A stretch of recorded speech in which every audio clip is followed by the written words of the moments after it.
नमस्कार, मैं हूं भूपेन साहू। आप देख रहे हैं प्रखर टीवी। प्रखर टीवी धमतरी एवं जिले की सभी खबरों को आप तक पहुंचाता है। तो इस वक्त की क्या खास खबर है, आइए जानते हैं। सिहावा क्षेत्र में आयोजित भव्य शिवकथा में कथावाचन हेतु पधारे अंतर्राष्ट्रीय ख्याति प्राप्त कथावाचक श्री गिरी बापू रायपुर से सिहावा जाते समय कुछ देर के लिए धमतरी में रुके। उनके आगमन की सूचना मिलते ही शहर में श्रद्धा का वातावरण निर्मित हो गया।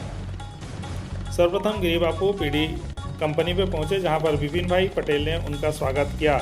इसके बाद वे इतवारी बाजार स्थित आस्था के प्रमुख केंद्र प्राचीन बुढ़ेश्वर महादेव मंदिर पहुंचे। मंदिर परिसर में पहुंचते ही मंदिर समिति के पदाधिकारियों ने उनका स्वागत किया। पूजन अर्चन के बाद पूज्य बापू ने बुढ़ेश्वर महादेव मंदिर परिसर में वर्तमान में चल रहे निर्माण एवं सौंदर्यीकरण कार्यों का बारीकी से निरीक्षण किया। उन्होंने निर्माण कार्य की गुणवत्ता, संरचना और प्रगति की जानकारी लेते हुए आवश्यक मार्गदर्शन भी दिया। उन्होंने कहा कि प्राचीन मंदिरों का संरक्षण, सुव्यवस्थित विकास हमारी सांस्कृतिक धरोहर को सुरक्षित रखने के लिए अत्यंत आवश्यक है। इस दौरान बुढ़ेश्वर महादेव मंदिर के पदाधिकारी भी मौजूद थे।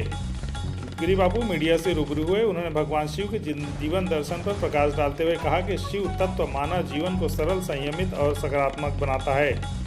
आपको बता दें कि सिहावा में 5 से 13 जनवरी तक गणेश्वर महादेव मंदिर परिसर में शिव कथा का आयोजन किया गया है।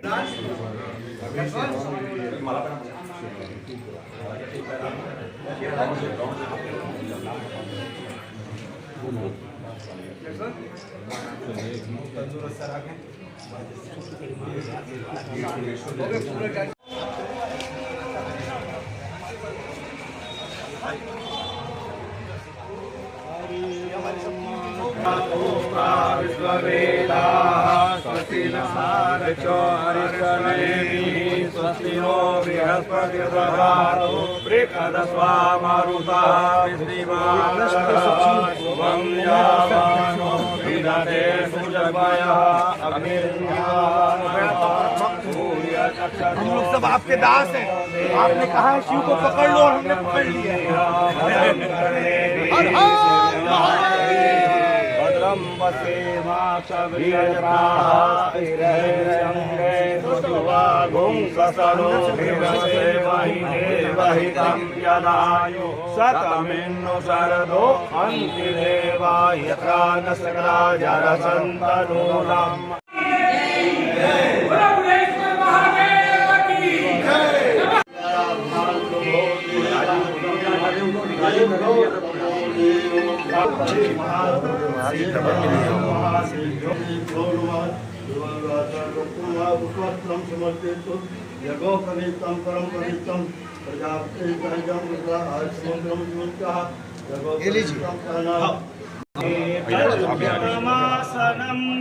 जले स्नानं च दिव्याम्बरम् मोदंकितं चन्दनं जाति चम्पकबिल्वपत्ररचितं पुष्पं च धूपं तत्। जो कथा वाचन में शब्दों की जो गरिमा गिर रही है, उसका मुख्य कारण क्या है? और लोगों के दृष्टि में कथा क्षेत्र गिरा है, लेकिन हमारे दृष्टि में तो कथा क्षेत्र जैसा कोई क्षेत्र नहीं है। और दिन प्रतिदिन आज युवा भाई बहन कथा सुनने के लिए बहुत आ रहे हैं। इसलिए कथा क्षेत्र हमारे हिंदू और सनातनी परंपरा के लिए सबसे बड़ा एक मार्गदर्शन है, आध्यात्मिक मोटिवेशन है। ऐसा कभी बोलना नहीं चाहिए।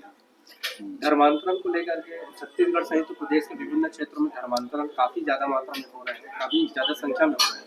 धर्मांतरण को रोकने के लिए क्या प्रयास किया जाना चाहिए? अध्यात्म वो पहले से, जब से पृथ्वी निर्माण हुई तब से सब कुछ चल रहा है, लेकिन सनातन है। सनातन को कोई गिरा नहीं सकता, सनातन को कोई रोक नहीं सकता।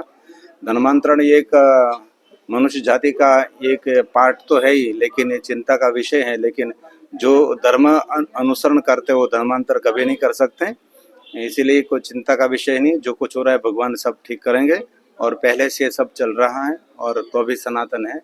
पूरा भारत देश मुगल साम्राज्य के अंडर में चला गया तो अभी सनातन है, इसीलिए ऐसा कोई खतरे की बात नहीं है। सब ठीक ही होने वाले हैं। आप सभी हमारे साथ में है ना, तो सुंदर सुंदर संदेश आप भेजते रहेंगे तो सभी सनातन का उत्थान ही होने वाला है। लगातार हिंदू राष्ट्र की बात हो रही है, आप इसका समर्थन करते हैं? हमारे हिंदू राष्ट्र है ही, ये तो हम नहीं मानते, लेकिन राष्ट्र तो हिंदू है ना। जो हिंदू यहाँ रहते तो हिंदुओं का राष्ट्र है, इसीलिए हिंदू राष्ट्र की घोषणा हो जाए ऐसी भी हम हृदय से हम कामना करते हैं और होने वाला ही है और हो कर ही रहेगा। पहले की अपेक्षा आज श्रोता दिन प्रतिदिन कथा में बढ़ रहे हैं, कोई कथा में कोई कमी नहीं आई है, सबके नजरिया अलग अलग रहते हैं। इसलिए हम तो देश विदेश में जहाँ जाते हैं वहाँ सभी कथा प्रेमी बढ़ रहे हैं, कथा प्रेमी कम नहीं हो रहा है। आजकल अच्छे लोग भी सुंदर भगवान की कथा का आयोजन करते हैं और पहले के लोग तो पार्टी करने के लिए कहीं कहीं जाते थे, अभी ऐसा नहीं करते। अभी सभी परिवार मिलकर कहीं तीर्थों में कथा करने के लिए जाते हैं, भगवान को साथ में रखते हैं। अभी जन्मदिन मनाना, उनमें भी बहुत सारे भगवान की पूजा अर्चन, एक समाज अपडेट हो रहा है।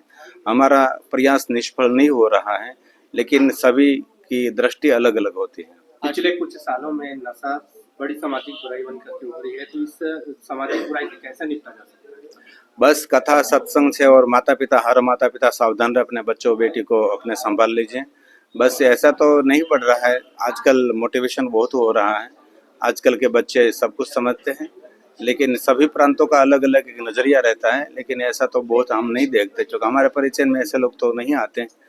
तो हर माता पिता का भी कर्तव्य है, समाज के अग्रणियों का भी कर्तव्य है, हर समाज को एकत्र करके सबको कहा जाए कि विजय हम व्यसन मुक्त रहेंगे, हम शुद्ध शाकाहारी रहेंगे, हमारा सबका संगठन रहेगा, हम सब भगवान के चरणों में रहेंगे। सत्संग और समाज का संगठन, समाज के अग्रणी और माता पिता, साधु संतों का सबका दायित्व बनता है समाज को श्रेष्ठ बनाने के लिए। आज के युवाओं के लिए कोई संदेश? आज का युवा के लिए बस यही हमारा संदेश, खूब पढ़े लिखे, माता पिता की सेवा करें, वयोवृद्ध की सेवा करें, समाज के लिए अच्छा सोचे, अच्छा करें। और आजकल पर्यावरण बिगड़ा हुआ है, इसलिए ज़्यादा से ज़्यादा वृक्ष लगाएं और प्लास्टिक का उपयोग कम करिए, प्लास्टिक जलाइए नहीं, जहाँ तहाँ धुआं न करें, पटाखे न फोड़ें। और आज ध्वनि प्रदूषण भी बहुत हो रहा है, इसीलिए साउंड बजाओ कम, धीमी आवाज में साउंड बजाओ, डीजे साउंड का बुरा प्रकोप बढ़ रहा है, इसलिए थोड़ी धीमी साउंड रखें। फटाखे फोड़िए तो रात में फटाखा फोड़ना, तो पक्षी सो रहे हैं, कोई वयोवृद्ध व्यक्ति सो रहा है, कोई बीमार सो रहा है, इसलिए फटाखे का भी दूषण कम करना चाहिए। मेरे युवान भाइयों बहनों को हृदय से हमारी प्रार्थना है कि ज़्यादा से ज़्यादा वृक्षों की रक्षा करें, जो कुदरती प्रकृति है उसका रक्षा की जाए, प्लास्टिक नहीं जला जाए, प्लास्टिक का कम उपयोग, जहाँ तहाँ कचरा न फेंके, जहाँ तहाँ थूके नहीं, वृक्षों को नुकसान न करे। जो पर्यावरण स्वस्थ रहेगा तो मनुष्य स्वस्थ रहेगा, तो जीवन में सब कुछ रहेगा। भारत देश हमारा है, तो हमारे देश को हम सुंदर बनाने के लिए हम सब युवा भाई बहन प्रयास करेंगे। धन्यवाद। ओम नमः शिवाय। भारत माता की जय। सभी दर्शकों को हृदय से मेरा ओम नमः शिवाय, ओम नमो नारायण। भारत माता की जय। तो ये थी अब तक की खबरें। अन्य खबरों के लिए प्रखर टीवी के संग बने रहिए। बहुत जल्द मिलते हैं।